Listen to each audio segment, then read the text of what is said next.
friend.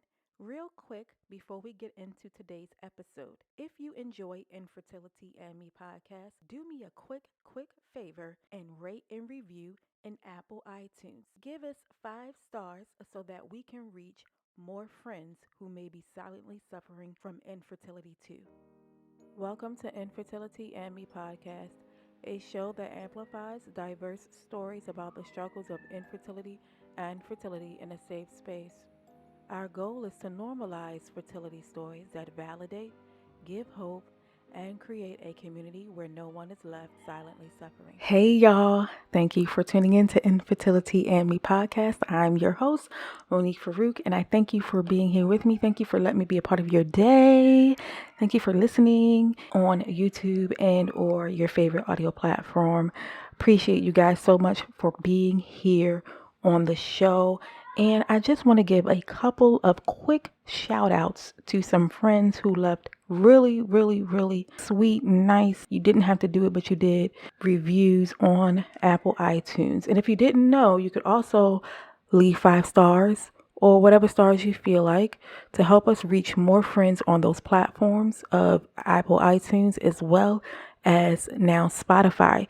You could leave a review in the form of star ratings. So 1 being the least favorite infertility show and 5 being your one of or your most favorite infertility podcast. And you can do that now on Spotify too. But let me give a quick shout out to those friends who left those lovely reviews for us on Apple iTunes. In the first, it was written, I don't know the name, but it says, looking no further, 5 stars. If you are a Black woman or woman of color and you are not tuned in to Monique's show, I don't know what you're doing with your life. Even though the show features many races, I was relieved to find this podcast created and hosted by a strong Black queen. Maybe one day I will be brave enough to talk to Monique and share my journey. The stories are so comforting. Thank you, friend, family, for leaving that lovely review of 5 stars and then also leaving that lovely comment. I appreciate it, you guys. The comments, the reviews, everything is just so wonderful, and I can't say thank you enough. And our second recent review left on December 31st, and it states, perfect, 5 stars. You have no idea how important your podcast has been for my wife and I. We are definitely going through it emotionally in terms of becoming parents. I love your candor, even though I've only listened to 5 episodes. I will continue to listen and use it as a way to educate myself, my wife, and begin to have those open discussions. I feel like you're speaking to our situation, and thank you for this. Appreciate you, friend, so much. That is one of our male friends that listens to the show and has been supporting the show for a while, I'm sure. So I appreciate you, friend, and I appreciate all of you guys who have left reviews in 5 stars and 4 stars in Apple iTunes and now on Spotify. This podcast is not possible without you guys' support through listenership and also viewing on YouTube. So I appreciate you, and I cannot say thank you enough for spreading the word and for also allowing me into your visuals and or your eardrums. I do not take it for granted or lightly that you've allowed me to be here with you. And so today's guest is Vijaya Javali, who is from India but resides now in Canada with her husband and 2 children. So trigger warning for him. Today's episode is a success story and it may be too much for you to bear. So if that is the case, please take care of your heart first and come back to the episode when you can and listen. Vijaya suffered through 10 years of unexplained infertility before getting her big fat positive. So I hope that you will hang around to listen to the entire episode. She's been through a lot, like many of us, like all of us. And so I just hope to continue to bring you more episodes that validate your feelings, what you're going through, and continue to build our community. And don't forget to make sure that you're following on Instagram at Infertility and Me Podcast. And you can search Infertility and Me Podcast on YouTube as well to watch other episodes. Today's will not be on video. She did not want to be shown publicly on video. So we are respecting Vijaya's privacy and leaving it just to a photo still for today's episode. So I appreciate you, friends, for tuning in to another episode of Infertility and Me. Here's Vijaya.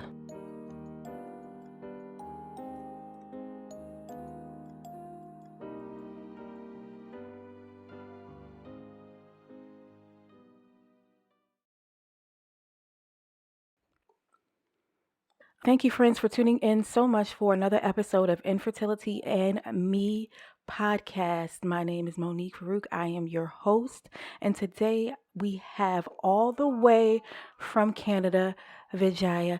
Vijaya, thank you so much, girl, for coming onto the podcast and just sharing your story with us. I appreciate you so very much for being here. Thank you so much, Monique. It's really a pleasure So chatting with you. we're gonna get into your story. So since you guys are from India, that's your home country, and Asia, South Asia is your home continent. My husband is South Asian too. He's from Okay. Bangladesh, and so were you guys' marriage arranged, like traditionally No, arranged? love come arranged. Like we met, it was not much of a period, but like we met, then our parents met, and then my husband went for a project to UK.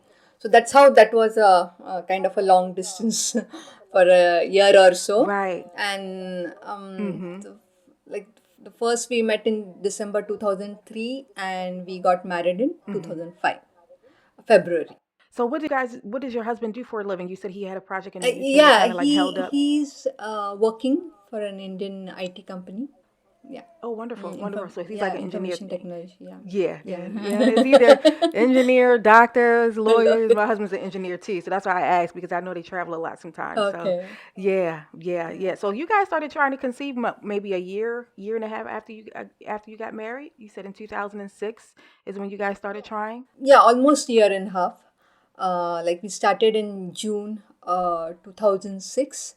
Immediately within 3 months, I went to the doctor. Did you? She chuckled actually.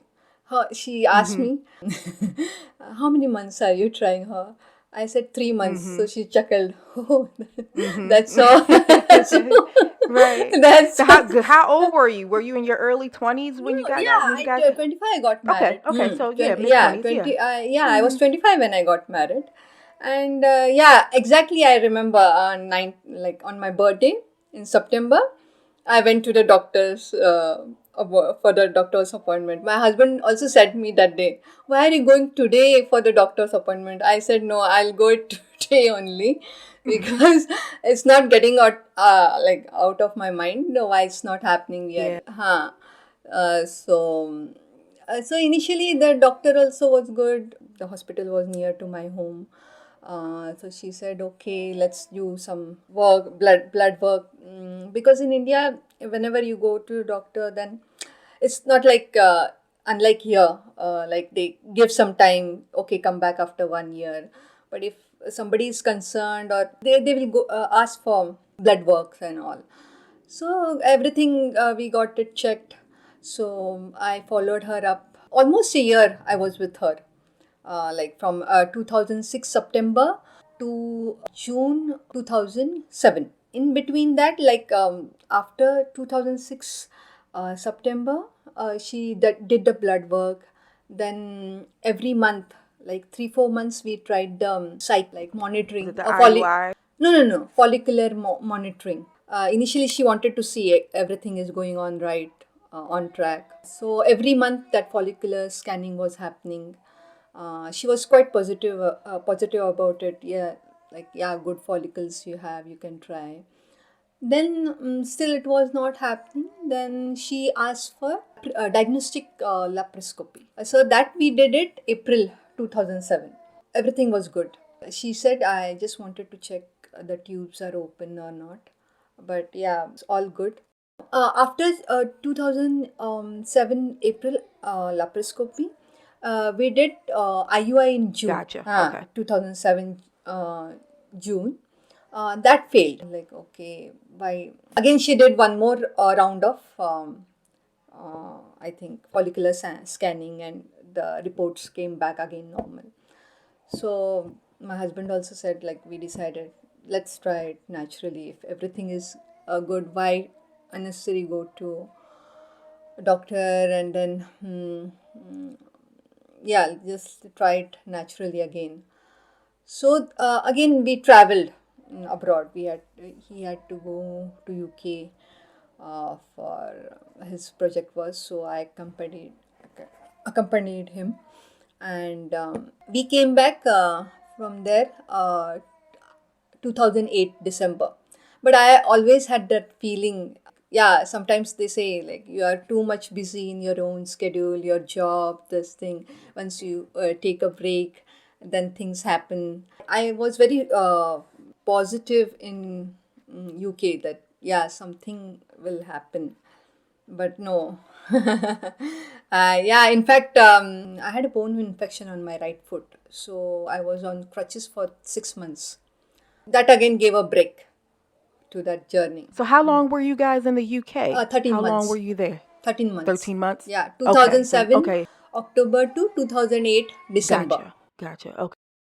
So when you guys when you had your foot infection and you had your surgery and then you said that your healing time went on until May of 2009 and you I had Yeah, till May 2009 the healing time happened. Then we ourselves gave a break, that because I was on too much of antibiotics every day. So the body, it has to get out of my system. I was on antibiotics for the first 6 months when it started. um, that foot infection started in 2008 May. So till the diagnosis, that surgery happened, it was July 2008. So since 2008 July to January, yeah, 2009 or maybe till March or so, I was on the medication. At least 6 months I was totally on medication, then on and off in between. The surgery, they dig it very deep down, so that wound had to yeah, heal. yeah. So Then you get like therapy and stuff too, right? You get no, therapy no, after I it didn't get heals. any You didn't therapy. need any therapy? It Because my legs and all were fine. Only that stepping on the floor, or any Yeah, like, yeah, putting your foot on the floor was a problem. So for that gotcha. I needed crutches. Yeah, yeah. Though it was So slow initially, yeah. later on it went on fine, because I also joined back to office. I was doing an Mm-hmm. admin job there in India. Okay. Yeah, yeah. Yeah. Make yourself a little bit So busier, right? yeah, yeah. So the Busier the better.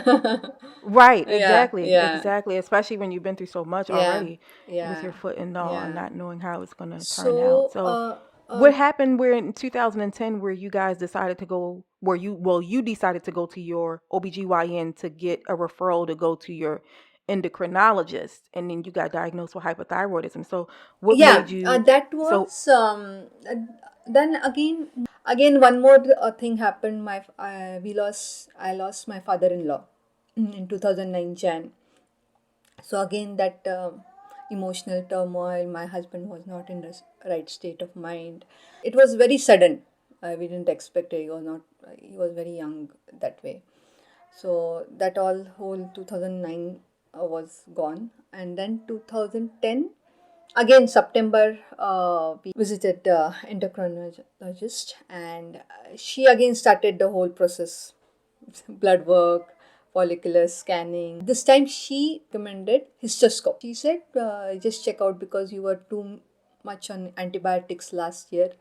So has that affected any internal organ, or be sure, like, let's be sure before taking the next step of IUI or IVF, whatever we want to do. Let's do the blood work once again. So again everything came back normal, and just that thyroid was supposed to be 5.5 as a normal case. It was 7.8. did she put you on medication? She said, yeah, it's not a cause of concern, because some Okay. doctors do not take hypothyroidism as a cause of infertility. Like it's Yeah, I have heard that yeah, before. because they think it's a very common thing. Because the Yeah, hormones, they go up and it's down a very in common women. thing. Yeah. And even hypo, like whoever is taking 100 mcg, 150 mcg, they also have conceived without any problems.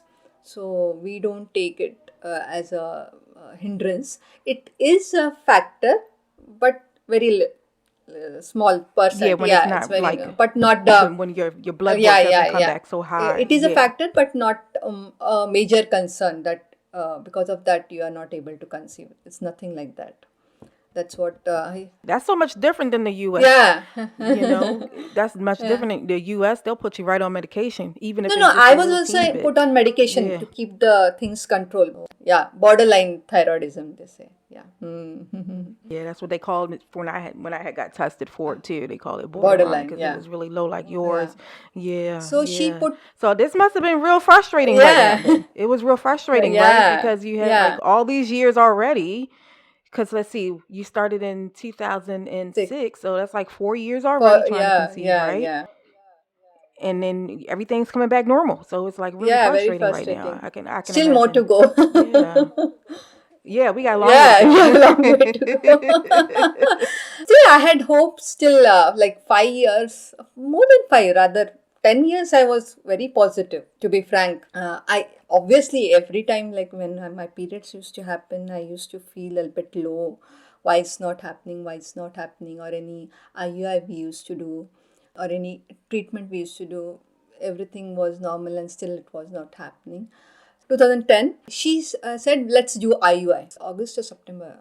Yeah, we did second IUI. Then again, that next month it failed. Like normal, my period started and all. So I was like, okay, this is also done. So what to do next? Then again we said, okay. Again the reports back came back all normal. Even the hysteroscopy which we had done, the doctor had recommended, that also came normal. The radiologist said nothing, no problem with the ovaries. It's all perfect. Your medications has not damaged any single tissue or whatever, your organ. Nothing, no impact on that. So I was like, okay, fine. I'm happy to hear that at least. If there is a no Right, baby, at least no problem is a. But right. things started getting frustrating year after a year. It started getting frustrating year after year when everything is normal, because every year we had we used to do the checkup. Yeah, like how things are going and all.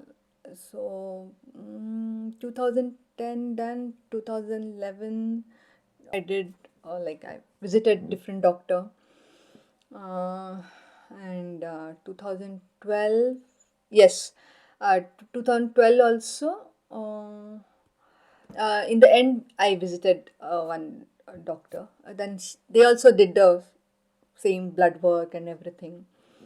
Yeah, and Right. 2013 we were planning to move to US.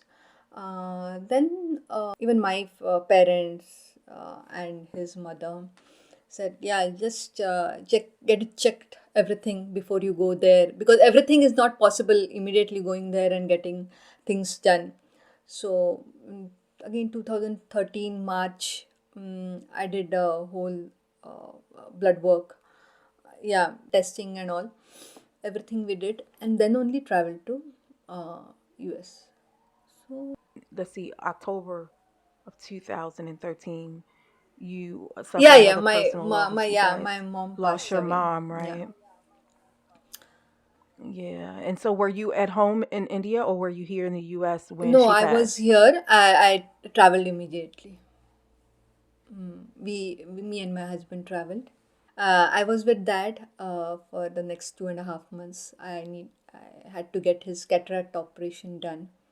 Things were settling down, and finally we thought of showing it to the endocrinologist here in US in October. I tried from June. I got an appointment in November. So finally, we got in touch in Seattle. One doctor. And he also went through the blood work, got all the files from how many years? 7 years, more than 8 years, 9 years of like my blood work, history, everything. Showed it to him. Then he said, "Yes, everything looks fine, and let's get the blood work done." So we did the blood work. Okay. Cycle we did of Clomid. Didn't My body didn't react to that medicine. That's what it showed in the blood. So he said, "Okay, let's do HSG." So we did HSG in November 2015, uh, and all that report also came back normal. So he recommended, yeah, if it's not happening naturally, IUI, try IVF. We'll try IVF. Then the costing was too high for us. Yeah, so we thought what to do. Then my next 2015, my dad had come. He was on a visitor's visa to US. He was there with us. Yeah. First, my mother-in-law came. She was there with us for some days, and then a few months, and then my father came. So I went back to drop him because he was quite aged. He couldn't travel alone. So that's when I started digging for IVF information in India, like who can do, who is the good endocrinologist. Before jumping to IVF, my uncle introduced me to an Ayurveda doctor who had quite a lot success stories on fertility. The natural remedies are different. Yeah, it's Ayurveda is very different. different. Yeah, Yeah. it's very different. Now, what you get like the natural tablets or that is different totally altogether. It has medicinal values, and it is more kind of a medicine, but yeah, I cannot explain it to you, but only that Ayurveda doctor has to prescribe it according to your blood work The and herbs and everything. such that are used are more powerful than what we, are sold Yeah, more powerful, online and it's it's, from some it's random website. yeah, yeah, no, you Yeah. cannot source it online. That doctor only has to prescribe it, and in India, it's more of a, rather than pills, it's more of a powder form. Okay. Like I know what it's you like a mean. Yep. packet powder. Huh. And you have to mix it in milk and drink it. Finally, last doctor who did my IVF. So she said, no, you cannot continue Ayurveda because we will be again putting you on the allopathy medicines, the Femera and all the IVF Lupron injections and this. So you cannot mix it up. So you have to, yeah. So you have to stop it. I said, okay, fine. I stopped it, and meanwhile, my husband also had come for a 1 month a vacation to India. Both went to the doctor, get all the tests done, and then she said, okay, let's do IUI and then IVF. After my husband left, I did IUI in May, like end of April or first week of May, you can say. And she said, why not give a try IVF? So I said, okay, fine, let's take the last chance of IUI. If it clicks more than good. Then we did IUI. It again failed. Then finally, I was like, I'm done with all these things. Now let's do IVF. Then next month immediately, we did IVF. Yeah, June 2016. I did IVF. That also failed. In by the end of, I got the result like after mid June, rather 10-12 days, whatever that pregnancy test and all protocol is. So that also failed. So I was like, okay, finally this last chance is also gone. So I was very devastated in that. Seriously, couldn't think of what to do. Like what next? There was no next actually. Thing I had done. So I thought, okay, let's continue with the Ayurveda thing, and rest is on God. Whatever His wishes, whatever He wishes, it will happen. So my husband also said, "Why are you crying and all? Just come over here. Uh, things will happen naturally." I said, like, okay, all these years it didn't happen, it will happen. Then 2015 was very bad for me. One good thing was my dad was there with me for some time. He spent time with all of us. The 10-year mark was getting over. Like, we were into marriage for 10 years. My sister-in-law got married, and she had her son immediately within 1 year of marriage. My co-sister also conceived whenever she wanted to have a baby, whenever they decided to have a baby. So, like, okay, the 10-year mark is going, and Get tired of it. I said it's like, what you uh, said earlier about it getting old, like I'm just a little yeah, bit of it's hope. getting Yeah. old, yeah. And I had heard somewhere, I had read somewhere that after 35 your egg quality decreases, even your egg count decreases. So even if it has to happen naturally, how it will happen if I'm getting old? So that was the thing. So be it. So I traveled in July. Again, I got all the Ayurveda medicines and all. I got my periods like not too long. I had to wait. Like after that failure of IVF, within 1 Okay. year, sorry, not 1 year, 1 month, 10 days, I got my period back. So it was good in a way. So I got it. Then when I got the period, then that Ayurveda medicines had to be started second or third day of the period. So I started taking it, and then I was waiting for the next period. So finally, it didn't turn up. So I said, "What happened? All these years, I never had a late period issue. Only once in a year, I used to have like period 1 month delayed. I was in the other. I never thought I was pregnant. Took almost. I was 16 days late. Uh, so I thought, let's take a appointment. And before taking that appointment, I want to check whether I am pregnant or not. Then, if not pregnant, then obviously we'll take the appointment. If pregnant also, I would I would be happy. That's why I was not having any high hopes or something like that. So, but in my mind, something was saying, yes, I am pregnant. OBGYN office next day, and they said, okay, you can come since you are almost 16 days late and you got a positive pregnancy test, then we'll call you earlier, like almost near the 8 weeks confirmation appointment thing. So I was like, okay, fine. So finally, 23rd, I still remember the date, 23rd September, I saw my son having a fun time in Vermont. Yeah, I that's conceived in nice. August of 2017. No, 2016. Oh, I'm is it? sorry. I was exactly a year before you. Before you. Before, But it okay, was yeah, correct. August. It was August of 2016 when I conceived. Yeah, Yep. and mine was August Right. 2017. Yep. So our sons are a year Yeah, apart exactly.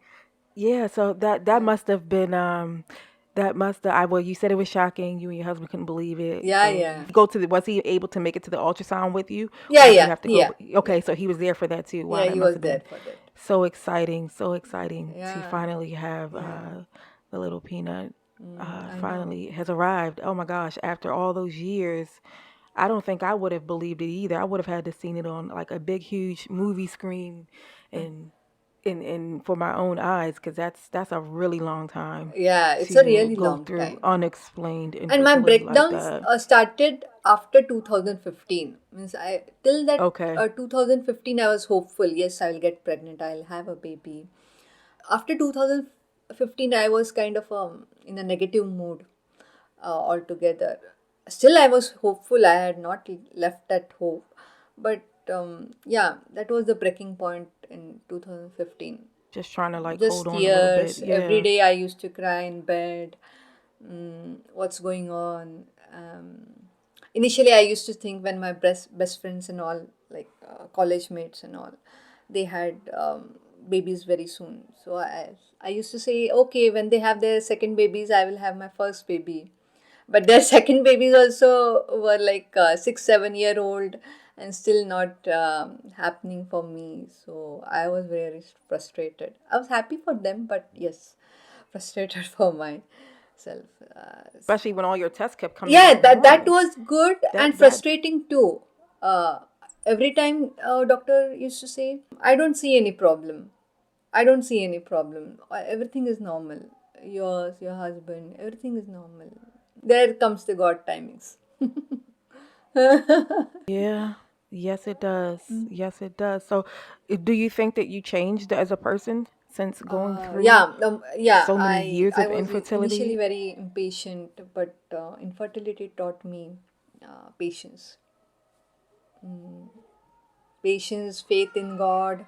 Um, yeah, uh, just wait. Yeah, the importance of life. You cannot think. You cannot take anything for granted. How people behave with you, it's not knowingly, unknowingly also. It's like you are taken for granted for some things. Oh, you don't have responsibility, then you can come for this thing or you can come for that thing. You can easily leave the home and attend some function, or easily leave home and go to help somebody. It's nothing like me or my work. Um, my importance, yeah, it's only the kids. If you have kids, then you are important. It's not like you are important. Yes, you are important if you have kids, but Or how you feel the emotionally? work, it's easy for you to leave home and come. You're so Yeah, you don't busy. have to think of 10 things. Oh, what my kids will do. So that I used to feel a bit, yeah. Even if nobody said Yeah. anything to Yeah. me, everybody was supportive. Yeah, once or twice, it's okay. I mean, that's fine. Everybody feels in the family. Yeah, they should have, but nothing like king kind of a comment. But this I don't like this taken for granted attitude of people when it comes to, yeah. So what would you have to say to others in the community that are listening to us today? And what's something that you would want them to know that you've learned as well beyond? Yeah, just have faith in God. Patience. Patience is a very, and try out all the new possibilities, whatever you can do. Even if you can't do anything because of financial constraints, that's also okay. Yeah, wish all them all the best, Yes, whoever is in this journey. absolutely. Well, thank you for Yeah, taking us along your 10-year journey and story to motherhood. And Vijaya has two children now, both born naturally yeah. after infertility. And she has a son who is her eldest, and she has a daughter. So she's got a boy and a girl now. So I appreciate you so much for connecting with me on Instagram and then offering your story to give hope. Thank you so much, Monique. It was pleasure talking. This podcast is not possible without you guys' support through listenership and also viewing on YouTube. So I appreciate you, and I cannot say thank you enough for spreading the word and for also allowing me into your visuals and or your eardrums. I do not take it for granted or lightly that you've allowed me to be here with you.